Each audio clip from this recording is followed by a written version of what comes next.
ሰላም ጤና ይስጥልኝ። ዛሬ የምንነጋገርበት ርዕስ ብዙዎቻችሁ እንደ ዋና የህይወት መዘውር ወይም እንደ የደም ስር ተምሳሌት ተደርጎ ስለሚነገርለት የኢትዮጵያ የብር ገንዘብ ነው። በአማካኝ አንድ ኢትዮጵያዊ በስራ ዘመኑ በ100 ሺህ ወይም በሚሊዮን የሚቆጠር ብር በእጁ ያልፋል። ነገር ግን የሚገርመው አብዛኛው ሰው ስራ ሲያቆም ወይም ጡረታ ሲወጣ እጁ ላይ ምንም የሚጨበጥ ነገር የለውም። ግማሹ ህብረተሰብ ደግሞ ነገ ምን እበላለሁ በሚል ስጋት ውስጥ ነው ያለው። ይህ የሆነው የገንዘብ እድል ስላጣችሁ ሳይሆን ሳታውቋቸው በሚስጥር ድሃ የሚያደርጓችሁ 8 መጥፎ ልምምዶች ስላሏችሁ ነው። አምደ ሚካኤል ክፍሌ ይባላለሁ። ዛሬ እነዚህ ልምምዶች ሰባብረን የምንወጣበትን መንገድ በዝርዝር እንመለከታለን። ትምህርቱን ከመጀመራችሁ በፊት ግን እንዲህ ያሉ ጠቃሚ መረጃዎች ለሌሎችም እንዲደርሱ ቪዲዮ ላይክ በማድረግ ጀምሩ። ለቻናሉ ደግሞ አዲስ ከሆናችሁ ሰብስክራይብ በማድረግና የደውል ምልክቷን በመጫን በየሳምንት የምንለቃቸውን ቪዲዮዎች በፍጥነት እንዲደርሳችሁ በማድረግ ተባበሩ። አሁን በቀጥታ ወደ ዛሬው ትምህርት እንለፍ።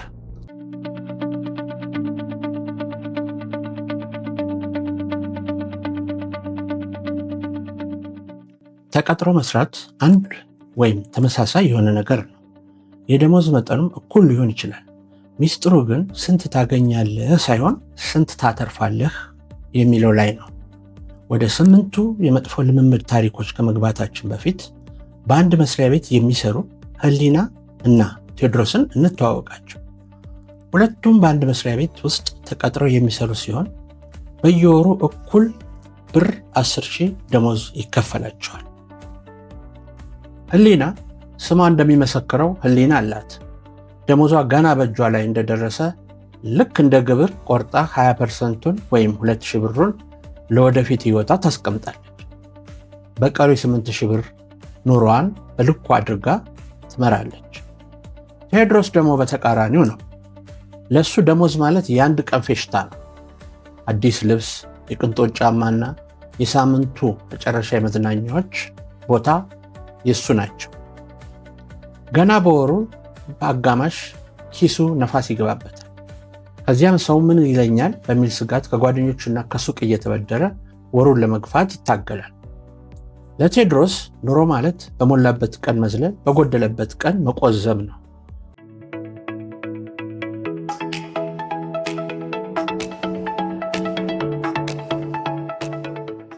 ከዕለታት አንድ ቀን ታዲያ አንድ መጥፎ ቀን ሳይታሰብ መጣ። መስሪያ ቤታቸው በደረሰበት ኪሳራ በድንገት ተዘጋ። በቃ የነበረው ደሞዝ ቆመ። በዚያች ቅጽበት ነበር የሁለቱ ልዩነት ጉልህ ሆኖ የወጣው። ቴዎድሮስ ነገ ከፍላለሁ ብሎ የተበደረው ዕዳ አንገቱ ላይ ተጠመጠ። የቤት ኪራይ መክፈያ አጣ። ሱቅ በደረቴ ደጅ ጠናው። በነጋ በጠባ በሰዎች ፊት አይኑን መስበር ጀመረ።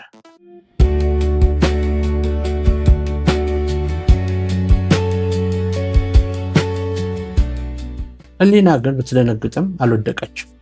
ለዓመታት ቆርጣ ያስቀመጠችው 20% ዛሬ ለችግሯ መከታ ሆኖላታል።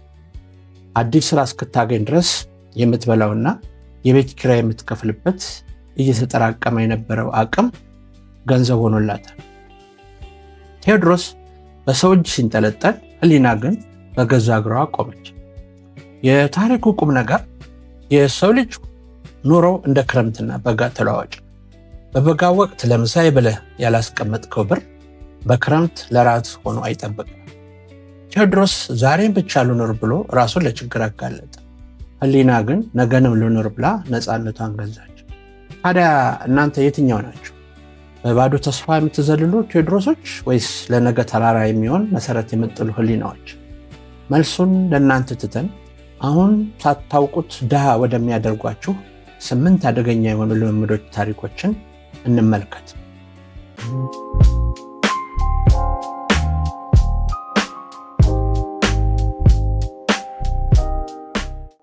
ልምምድ 1፣ ለራሳችሁ መክፈልን መጨረሻ ላይ አድርጉ።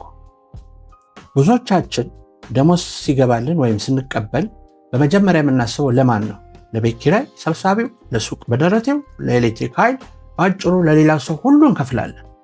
ለራሳችን ግን መጨረሻ ላይ ከተረፈ እንላለን። ይህ ትልቅ ስህተት ነው።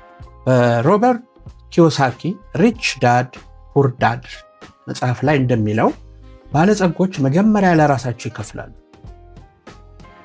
መፍትሄው ደሞዛችሁ እንደገባ ወይም እንደተቀበላችሁ በመጀመሪያ ቢያንስ 10% ቆርጣችሁ አስቀሩ። ለወደፊት ህይወታችሁ ይህንን ብር ቆርጣችሁ ካላስቀመጣችሁ ሌላውን ወጪ በፍጹም አትክፈሉ። የምታወጡት ወጪ ሁልጊዜም ካላችሁ ብር ጋር እኩል የማደግ ባህሪ ስላለው አስቀድማችሁ ለወደፊት ህይወታችሁ እንደ ተቀማጭ ካልቆረጣችሁት መጨረሻ ላይ የሚተርፋችሁ ነገር አይኖርም።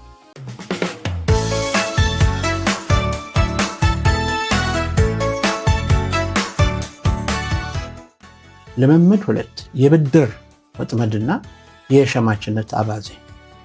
አሜሪካኖች በክሬዲት ካርድ ዕዳ እንደሚሰቃዩት ሁሉ እኛ ሀገር ደግሞ አብዛኞቻችሁ የሱቅ የባንክ ዕዳና በተለይ ከሰው በአራጣም ቢሆን የመበደር ትልቅ በሽታ አለባችሁ።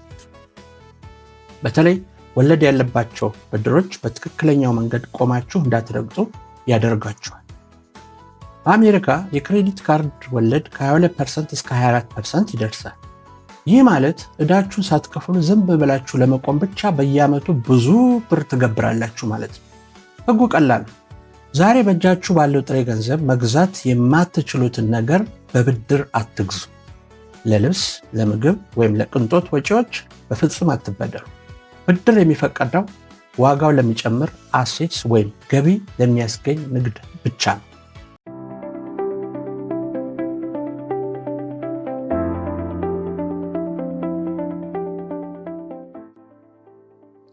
ልምምድ 3 የኑሮ ደረጃን መላመድ ወይም ላይፍ ስታይል ኢንፍሌሽንን መከተል። ደሞዛችሁ ሲጨምር ወጪያችሁ አብሮ ይጨምራል ከሆነ በጸጥተኛ የገንዘብ ሞት ሂደት ውስጥ ናችሁ። በፊት በትራክ ታክሲ ትሄዱ የነበራችሁ ሰዎች ደሞዛችሁ ሲጨምር ራይድ ካልሆነ ትላላችሁ። በፊት ሽሮ ትበሉ የነበራችሁ ሰዎች አሁን ቪላ ውስጥ ካልተመገብን ትላላችሁ። ገቢያችሁ ሲጨምር የኑሮ ወጪያችሁም አብሮ የሚያድግ ወይም አፕግሬድ የሚሆን ከሆነ የቱንም ያህል በሚሊዮን ብሮች ብታገኙ መቼም ቢሆን ከእጅ ወደ አፍ የነበረ ኑሯችሁን ማቆም አትችሉ። መፍትሄው ገቢያችሁ ሲጨምር ወጪያችሁንም ባለበት ግዙት። በገቢያችሁና በወጪያችሁ መካከል ያለው ልዩነት ነው ሀብት የሚባለው። ያ ልዩነት ካልሰፋ ህይወታችሁ ምንም ቢሆን ለወደፊት አይቀየርም።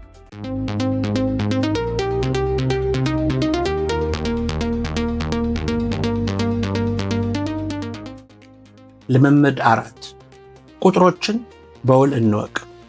ብዙዎቻችን ወጪያችንን ለመመዝገብ እንፈራለን፣ ምክንያቱም ብክነታችንን ማየት ስለሚያስደነግጠን ነው።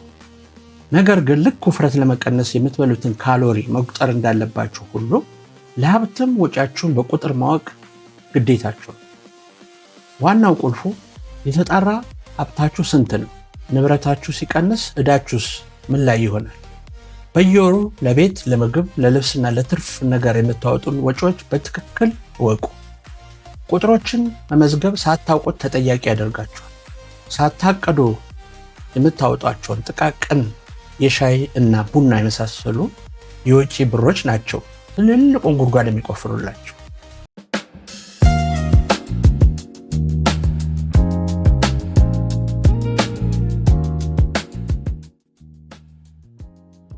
ልምምድ 5 ስውር ወጪዎችና የትርፍ ጊዜ ማሳለፊያዎች። መዝናናት ወንጀል አይደለም፣ ግን የመዝናኛ ዋጋውን ማወቅና መበጀት አለባችሁ። በየሳምንቱ መጨረሻ ለጭፈራ፣ ለጫት ወይም ለማይረባ ሾፒንግ የምታወጡት ብር ተደምሮ የት እንደሚደርስ አስባችሁ ታውቃላችሁ? ለምሳሌ በወር 1000 ብር የምታጠፉ ከሆነ በ20 ዓመት ውስጥ ያ ብር ተደምሮና ኢንቨስት ተደርጎ ቢሆን ኖሮ በሚሊዮን የሚቆጠር ሀብት ተፈጥሮ እንደነበረስ ታውቃላችሁ? የእኛ ምክር ወጪያችሁን ሁሉ አትቀንሱ፣ ግን በንቃት አውጡ። ይህ ወጪ ለወደፊት ህይወታችን ምን ይጨምራል ብላችሁ ራሳችሁን ጠይቁ። እናንተ ለራሳችሁ የገንዘባችሁ ስራ አስኪያጅ ወይም ሲኢኦ መሆን አለባችሁ።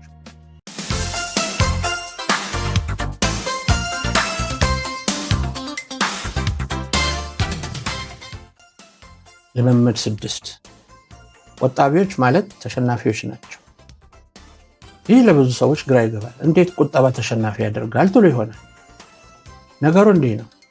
ብራችሁ በደረቅ ባንክ ወይም በትራስ ስር ብቻ የምታስቀምጡት ከሆነ የዋጋ ግሽበት ወይም ኢንፍሌሽን ልክ እንደ አይጥ እየበላው ነው። 10 ዓመት በፊት በ100 ብር የምትገዙት የዛሬ ብራችሁ 1 ኪሎ ስጋ አሁን አይገዛላችሁ። ስለዚህ ቁጠባ ብቻውን አያበለጽግም። መፍትሄው ቁጠባችሁን ወደ ኢንቨስትመንት መቀየር አለባችሁ። ኢንቨስትመንት ወይም እንደ መሬት፣ አክሲዮን፣ ንግድ የመሳሰሉት ደግሞ ጣራ የላቸውም። ቁጠባችሁ ግን ወሰን ወይም ጣራ አለው። ወይም ከደሞዛችሁ ገቢ በላይ መቆጠብ አትችሉ። ገቢያችሁ ግን በአንጻሩ ወሰን የለው።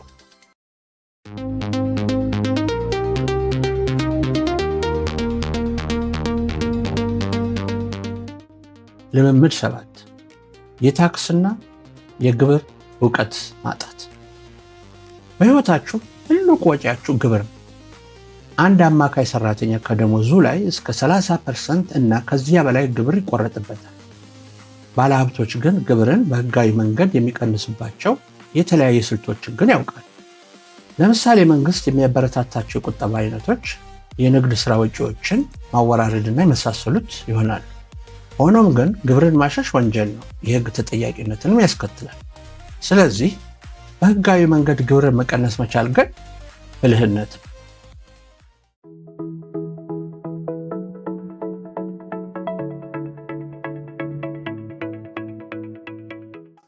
ልምምድ 8 ኢንቨስትመንት ለማድረግ ነገ ማለት። ኢንቨስትመንት ለማድረግ ተስማሚ ጊዜ አትጠብቁ። እስኪ ገበያው ይረጋጋ፣ ብር ይኖር፣ ልጆች ይደጉ እያላችሁ የምታባክኑት እያንዳንዱ ዓመት በሚሊዮን የሚቆጠር ብር እያሳጣችሁ።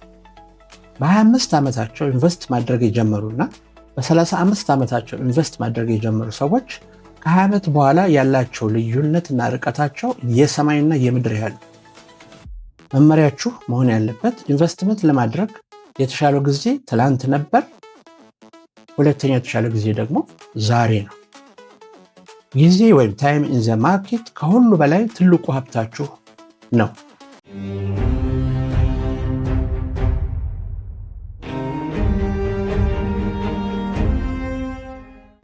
ስናጠቃልለው ባለሀብት ለመሆን የፋይናንስ ዲግሪ አያስፈልጋችሁ። የሚያስፈልጋችሁ ውሳኔ ብቻ ነው። ለውጥ የሌለውና በተለመደው የኑሮ ዘይቤ መኖር ማለት ወይንም እንደ ጎረቤታችሁ ከእጅ ወደ አፍ መኖርና በመጨረሻ ላይ ባዶ እጅ መቅረት ከሆነ ኖርን አትበሉ።